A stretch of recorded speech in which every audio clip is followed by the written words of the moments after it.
Ito yung bill.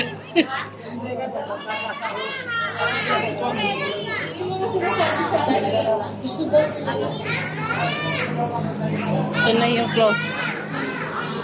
And naman, kano kayo? Tanong natin kung ito. Tingnan natin mamaya. Excuse me po. 46 po.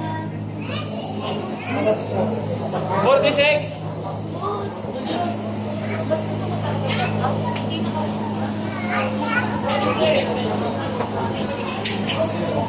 Kuya, magkano po yung... Ilang minutes po yun? 10 to 15 minutes, minimum po. Isa, per head po yun, 500. 10 to 15 minutes.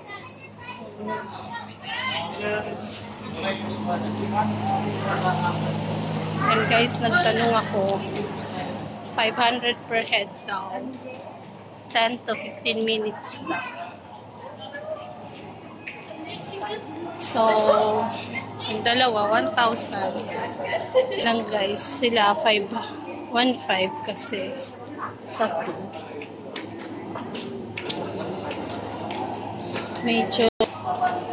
Medyo pricey din guys.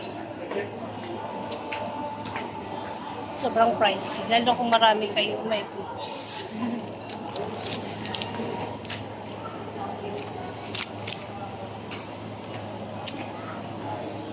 So yun guys, at least nakapagtanong tayo kung magkano yung price ng baloto na to. Pero yun, for experience, next time siguro kasama ko na sila Nathan. Ayan. Tanong natin kung magkano. Kuya, kapag bata po, magkano? Bilo 3 feet pa, litre po. Pag ilumas, may pa yan. Magkano po? 500 po. 500?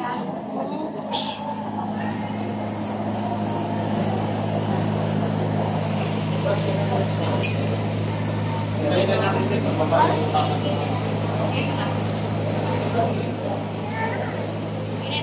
Yung sa kulit ko. Gondola ride. Swan boat. Per person sila.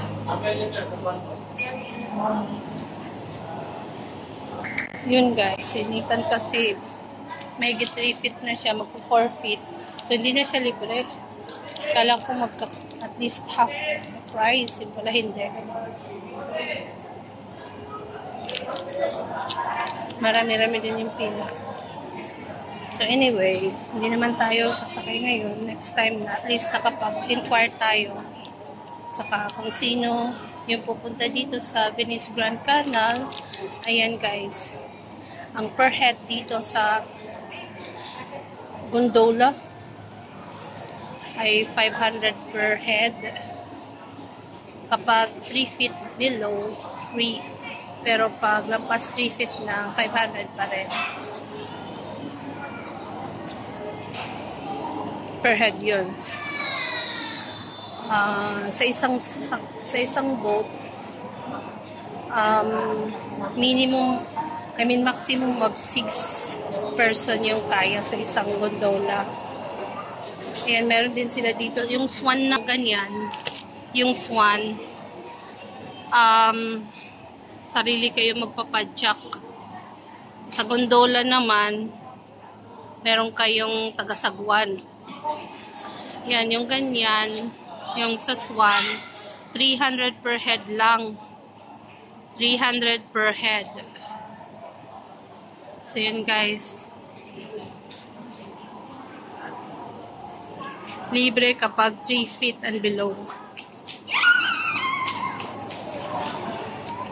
Yan, 10 to 15 minutes daw guys. Excuse me. 10 to 15 minutes kayo mag-ano. Mas mahal yung gondola kasi meron kayong captain. Merong taga-sagwan sa inyo. Pero ito yung Swan. Pahirapan yan kasi kayo yung magpapadyak. Anyway. Ayan. Pag kayo pupunta dito, alam nyo na yung rate. Ayan.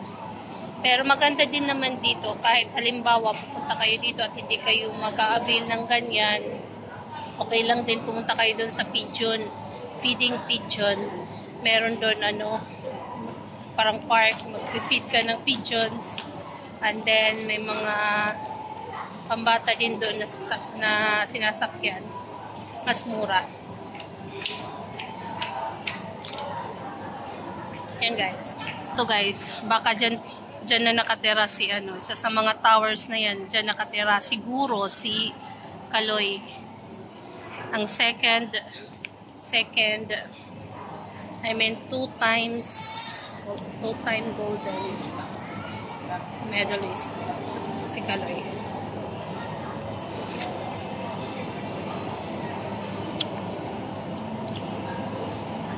So yun guys, hanggang dito na lang muna. Next time ulit. Bye-bye!